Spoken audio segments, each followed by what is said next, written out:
Good morning, children. Today we are going to see Chemistry, Chapter 15, the continuation of this chapter. In the last class, we discussed that air is present everywhere around us and it occupies space. The moving air around us is called wind. Then we saw that air has no color, it is a transparent on and the composition of air. What are the other components making up the air were discussed, right? So the earth is covered by a layer of air for very high kilometers, and that layer is called your atmosphere or your sky. So air is a mixture of gases like nitrogen, oxygen, carbon dioxide, water vapor, dust and smoke. In today's class, we are going to discuss about each each component of the air in detail. The first one is water vapor. So this water vapor we have already come across in your previous chapters in the water cycle, right? So in the water cycle, by the process of evaporation and transpiration, the water present in the water bodies like lakes, rivers and seas and also the trees are vaporized and they move to the sky as water vapors.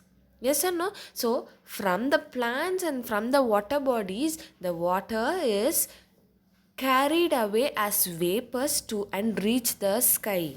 Okay, so these water vapors will stay in the atmosphere as a component of air. Okay, so now did you understand how did the water vapor come as a component of the air? This is because by the process of evaporation and transpiration happening during the water cycle will behave as one of the component of air in the atmosphere. The next component is oxygen. As all of you know that human beings, not only human beings, all the living organisms breathe in oxygen and breathe out carbon dioxide. So where do these gases move during the process of respiration? It is in the atmosphere, in the space around us. Clear? So oxygen is a component of air which helps the living organisms to respire.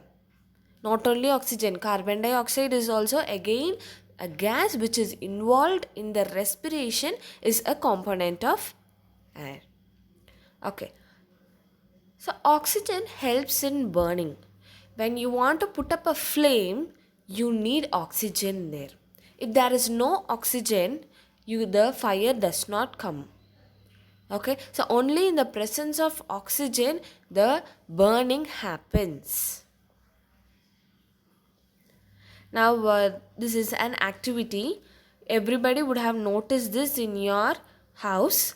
So when your mother boils water in a vessel, you could have seen some bubbles coming from the water, some small tiny bubbles which would be seen when the water is boiling.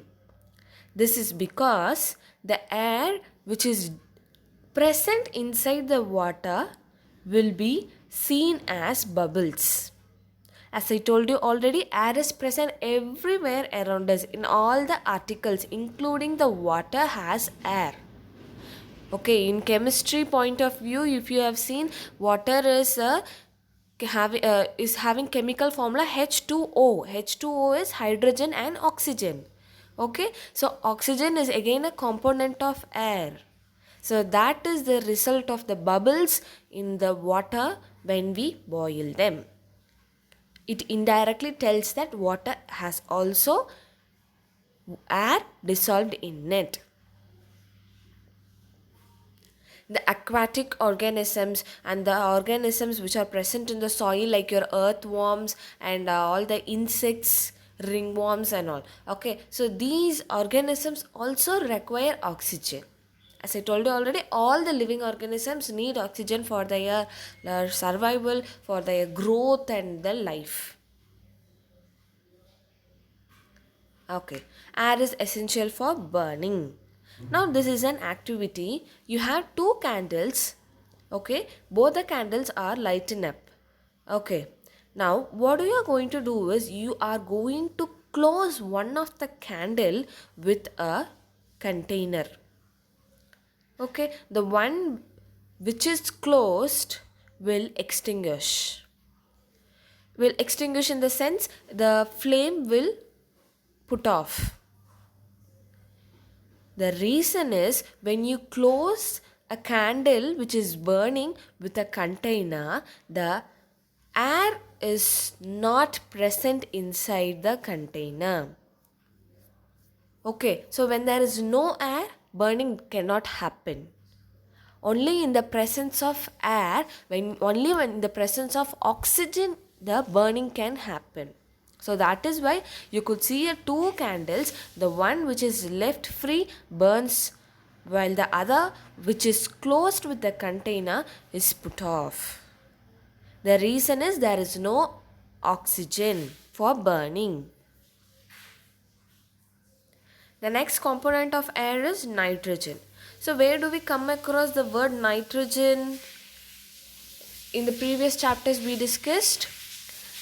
So nitrogen is important for the plant nutrition. We have seen that the roots of the plant will enrich the growth of a bacterium called rhizobium. Yes, rhizobium is the nitrogen fixing bacteria. This we have learnt in your biology, right? So rhizobium is a bacteria which helps to fix the nitrogen as a nutrient to the plant. So this nitrogen is available to the plants only from the nitrogen which is present as a component in the air. The bacteria present in the roots of the plant work is to convert the atmospheric nitrogen to a nutrient to the plant. And nitrogen does not support burning. Okay? Carbon dioxide. So carbon dioxide is again a gas which is released by the living organisms during the process of respiration and while burning, and as well as by the decomposition of organic matter. The dead leaves, dead organisms decompose naturally by the biological action in the atmosphere. So carbon dioxide is used by the plants for photosynthesis. So photosynthesis is the process by which the plants prepare their own food, right? So the carbon dioxide is again revolving. I mean, it is spread over the space around us in the atmosphere as a component of air, which is used by the plants and the living organisms for various processes like photosynthesis and respiration respectively. Carbon dioxide can extinguish fire. So carbon dioxide can put off the flame, whereas oxygen can support burning. Carbon dioxide can put off the fire. Smoke is the next component of air. So where do we find smoke? From the vehicles, factories, kitchen burning of other materials. So during this time, the vehicles would release while traveling, they would release so much of smoke. Where do the smoke travel to? They move up to the sky. So the smoke is nothing but full of harmful gases like nitrogen oxide, sulfur oxide and carbon monoxide it is actually. Okay, so these harmful gases reach the sky. So hence we cannot avoid this as a component of air. This is also again included as a component of air. Smoke is a dangerous one which affects the greenhouse gas, and since it is released by the vehicles and factories, it is considered as a component of air, but what? In a very minute proportion. We have learned that water, dust, smoke, everything constitutes for 1% as a composition in air, whereas the majority is filled by the nitrogen, carbon dioxide, oxygen and water vapor. Nitrogen accounts for 78% in the air. The long chimneys of factories also bring the smoke in the sky. And though we are away from the smoke, but the birds are very closer to the smoke. Okay, the last thing is uses of air. So by now you have got so many uses of air, like breathing, photosynthesis. All the living organisms need air for their survival and growth, for the aeroplane to fly, windmills to rotate, kites to fly. We need air. Okay, children? So with this chapter gets over.